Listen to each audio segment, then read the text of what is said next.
guy with a bow tie in Chattanooga, Tennessee, David Tulis. Whenever I hear about Grandma yelling and think of the history of the Federal Reserve System, our bankers bank, our government lender, and I think of the term easing, which is what we've had for 10 years. I think of someone who has either the runs or constipation. Now, constipation, I see Grandma yelling there on the pot, and she's easing again. So easing is either it comes out very quickly or you have to push it through. And I think what Grandma Yellen is facing now at the Fed is the second rather than the first. The first, there was a rush of credit in the economy that you might say that dark material that creates wealth, right? You push debt into the economy and everybody is richer. You suppress the natural rate of interest, right? You suppress a natural price, a market price, which is the price of credit. You suppress that, you're going to get a lot of credit, right? You're going to have a great run requiring multiple flushes. To put it another way, you could say we're having a great party, and the punch bowl, which is spiked with the best liqueurs, is never running out. And the people at the party are becoming more numerous, and they're all very positive, very laughing, making hilarious jokes, telling big stories, and standing about with their hands on their hips, swaggering a bit as they tell about their financial exploits. And they're taking companies, public and private, to bailing out companies in distress, building them up, and leaving them hollowed out shells in the end to go into receivership. Those are the big stories that you tell at that punch bowl. And down the hallway, there is, of course, the bathroom where there's a line starting to form of people who are feeling very wretched and under a lot of pressure. I can tell you that we are in a bubble in Chattanooga. There is a housing bubble all around. There is remarkable activity. And that is not because there are fundamental changes in the economy apart from the credit market.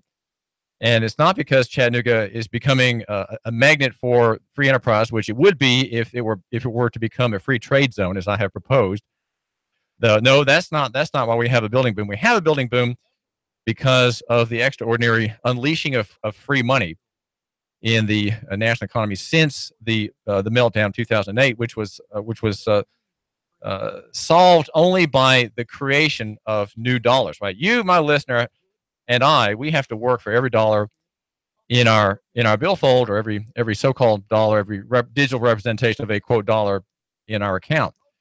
But the banking system does not have to do that. And of course, as you remember from the meltdown, there was a bill passed by President Bush, $900 billion bailout, the TARP bill, the Troubled Asset Relief Program, which was part of a mammoth effort to stave off a run, right, to prevent the necessary from happening to that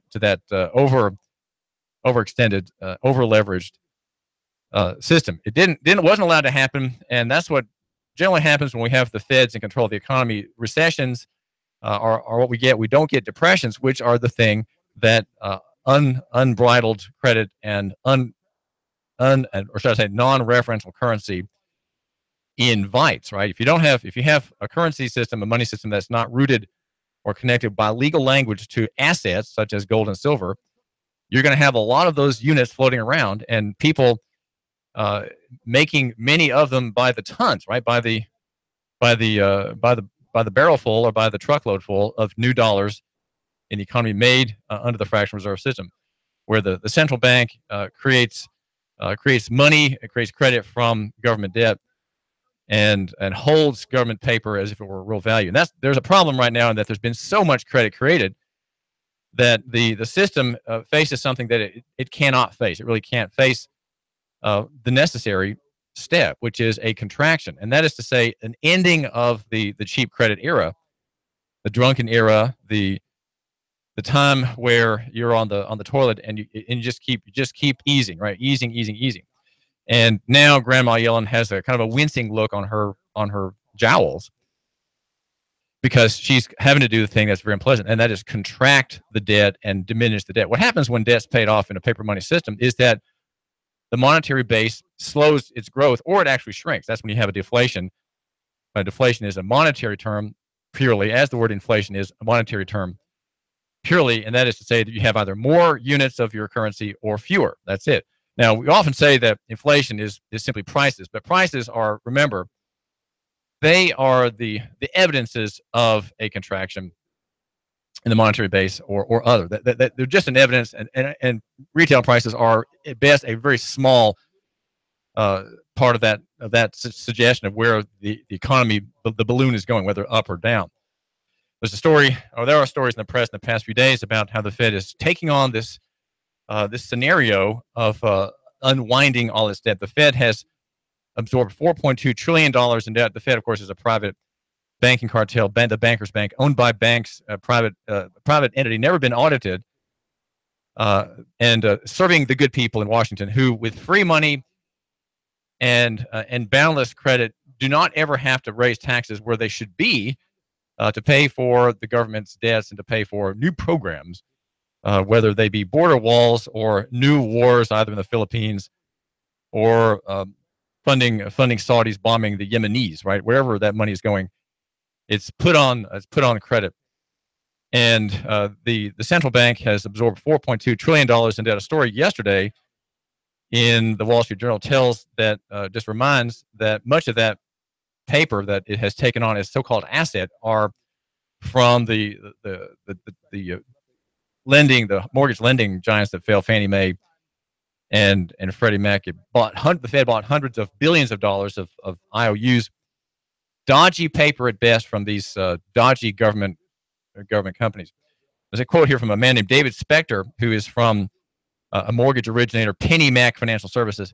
Imagine in your neighborhood, no one is buying houses, and all of a sudden someone buys 50% of the houses for sale. Well, that's what happened when the Fed stepped in to buy these paper assets and put them on its portfolio as assets, right? These two companies went bankrupt and had to be bailed out on your dime, the taxpayers. I'm assuming you're a taxpayer, and are liable for the federal debt through the involvement, your involvement in the administrative law realm, dealing with the IRS.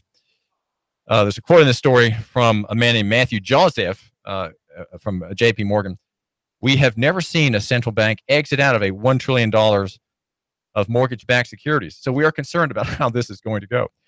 Well, we live in an economy that is effectively at war against things that are solid, that are a war against things that are principled, that are durable, and that are holders of value, right? The holders of value that we would count on would be the human being, and would be things such as land, and I would say, being a simple person, the slow person of Chattanooga, I would say that would include precious metals as well, which are not, I would say precious metals are not an investment, they are a savings. By precious metals, you're not working in the economy, you're just waiting to put that money to work. This is buying power held on reserve, right? So savings are not the same thing as investment, and savings could include, I would suggest, gold and silver. But again, that's not money working in the economy. I suggest that if you want to prosper and to avoid the worst effects of the coming meltdown, that you withdraw from national and pull into and invest in local economy or in savings, but at the very minimum, in liquidity. Though I understand that your liquidity would be in terms of Federal Reserve notes and bank accounts and the like, all of which are impoverishing in their connection with you, because they pay no interest. There are no gains, really. You're just losing money. If the target for inflation is 2% per year, you're losing 2% of buying power per year, and the bank or the credit union is compensating you, less than 0.5%. So you're losing whatever you do if you are connected with the dollar.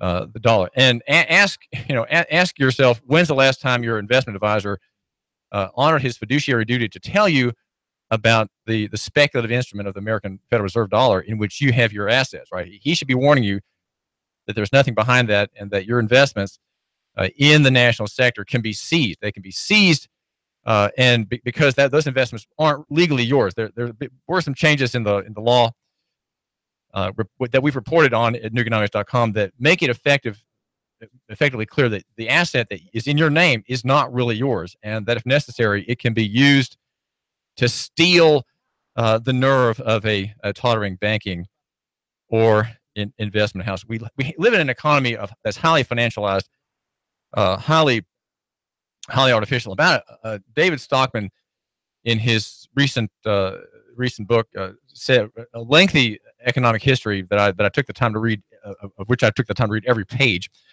says that 25% of the economy is financialized. Now, financialization is destroying the economy, right? And it is destroying and wrecking your prospects for prosperity. You're my listener here at AM 1240 at FM 92.7 and FM 95.3 HD.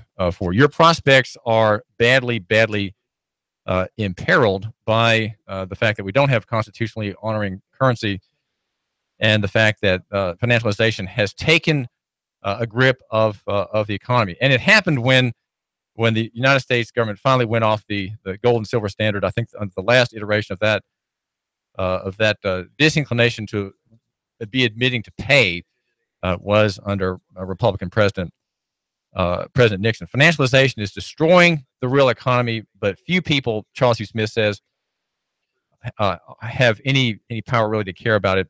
And even though he says it's very obvious, he says this is not to single out President Obama as a special case profiting off of financialization.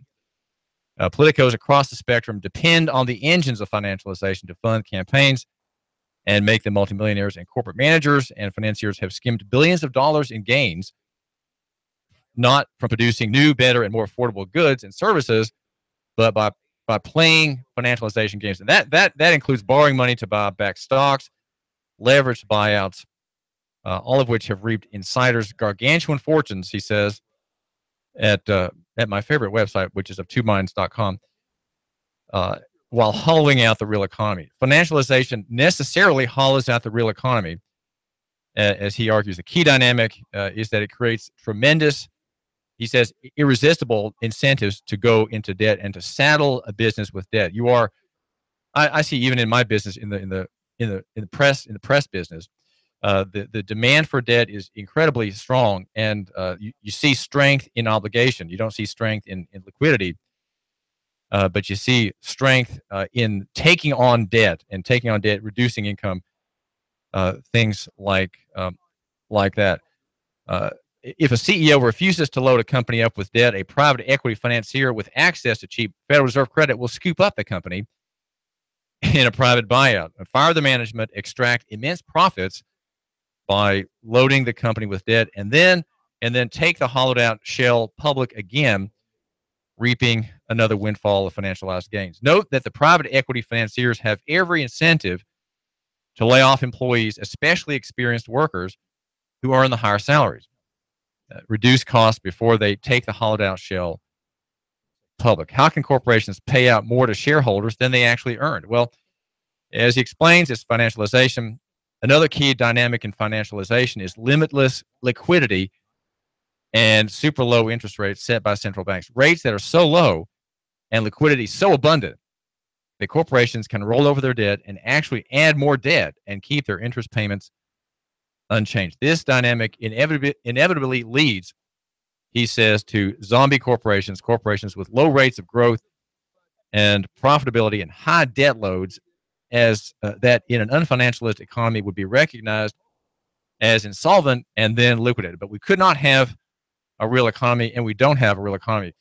When I was coming into the studio this morning, I noticed that on the right, there's a new, on Highway 153 Drive heading south. On the right, there is a tire discounters, a couple-year-old national chain, and on the left, a building that's been going up in our booming bubble in the building sector, and that's Discount Tires. So you have two national chains with competing claims for the tire market, and the margins of those businesses must be extraordinarily thin. They're retail. There's hardly any profit to be made on a tire, and yet the companies think, well, to make any profit at all, we've got to just multiply our stores out to gain that scale, right? We gain scale by having more stores, and then we earn a few pennies profit per tire. If we just sell more tires, we can make our note, and that's a problem that I think is across the entire economy. When you have easy money, you have a disincentive to be careful. You were subsidized in being hasty. You're subsidized in thinking, well, we can borrow, interest rates are low, we can repay the notes, and if we have enough cash flow from selling tires and tire services with a very tiny margin, we can pay our note and we can pay ourselves and maybe make a little bit of profit.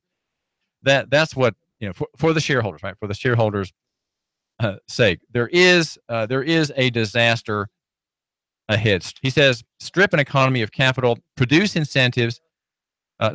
Strip an economy of capital, productive incentives, talent, and yes, ethics. And so what are we left with? An economy spiraling toward an inevitable collapse. The metaphor I've used to explain this in the past is the Yellowstone forest fire. The deadwood of bad debt, extreme leverage, zombie companies, and all the other fallen branches of financialization pile up. But the central banks no longer allow any creative destruction, he says, of unpayable debt and misallocated capital. Every brush fire is instantly suppressed with more stimulus, more liquidity, and lower interest rate. As a result, the deadwood sapping the real economy of productivity, that's you, I trust you, my listener, and innovation is allowed to pile higher. The only possible output of this suppression of an economy piled high with explosive risk. Eventually, nature supplies a lightning strike, and the resulting conflagration consumes the entire economy. That sounds apocalyptic, I know, but it's what we face because we as a country have not held the authorities to account.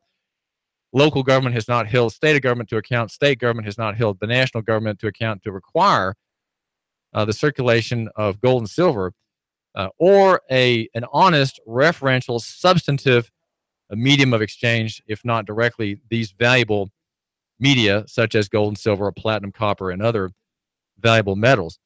Because we don't have that, and because we have had no one is held to account, starting with you, the listener. You've not held your county commissioner to account. You have not held your city council member to account. They have not held the General Assembly to account, the local reps. Those people have not held the governor to account. The governor has not held the president to account, President Obama, President Bush, President Clinton, President Trump. No one holds anybody to account because everybody's profiting from it, right? Everybody profits from easy money. And here we're going to profit now from a $100 million tax increase because the county commission voted not to reset to the old rate under the new valuation scheme that was just completed. We're not going to do that. So we have a windfall of $100 million. So it's new money. There's new credit. We're all optimistic. We're all going to profit in this together. And we're all, as David Roddy says in another context, the police chief, we're all in this together. And because we're not really mindful of what's in our purses and what's in our accounts, we are facing a disaster. It is a disaster of great making, and we need to have it. It has to come so that the deadwood, the brush, the zombie corpse can be liquidated, and everybody can know what things are really worth, because now no one knows what anything is worth. And everybody is hugely optimistic, and builders are everywhere downtown hammering away. You can hear their equipment. I was down by the Saddlery building yesterday on sales calls, and I thought, wow, they're near the old brownfield is going up a whole neighborhood, these boxy looking houses. And people are doing that because they're expecting customers, right? They expect customers. They've been led to think that customers are coming. We have a booming economy, right, under President Obama, right? And now under President Trump, we're booming even more. And so the customers will come if we build. Well,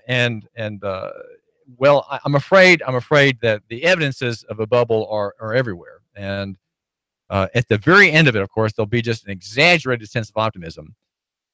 And then there'll be something that happens that will be just a cataclysm, a cataract, if you will, of selling in the equities. And so there's not going to be any buyers. There'll be all kinds of people want to sell. They'll sell at any price, but there won't be any buyers. That's something that's happened before, and there have been some periodic collapses in small areas of the debt economy. And I think we can expect something like that again. I argue for a local economy and the free market. I argue that you should try to separate yourself from that financialized economy. There's no way you can take part in it, right? You're too small to take part in it. Even though you may be a big borrower, you may be a big person of great credit rating. You and I in the retail sector, there's nothing we can do about it. But I think what I would recommend is solvency, paying off debts, and trying to secure yourself. And I think if you think in terms of local economy and the free market, you'll generally do better, and you won't lose the half of your net worth that I'm predicting that the other listeners are going to suffer, because they're not paying attention like you are. Okay, they're going to lose half, but you, if you're prudent, you'll lose only a third, maybe 2/5, but not a half. Disaster is ahead. It's necessary. It has to be there, because the real world will accept, and the world as God made it, will accept fantasy thinking and magical thinking only for so long, and then new thinking will prevail, and we will come back to the simplicities, the simplitudes, if you will. Near is better than far, small than big, simple than complex, and down in the footnotes that personal is better than corporate and physical than abstract. Brought to you by Nooganomics.com. That's Nooganomics. Nooganomics.com. David Tulis. 3, 2, 1.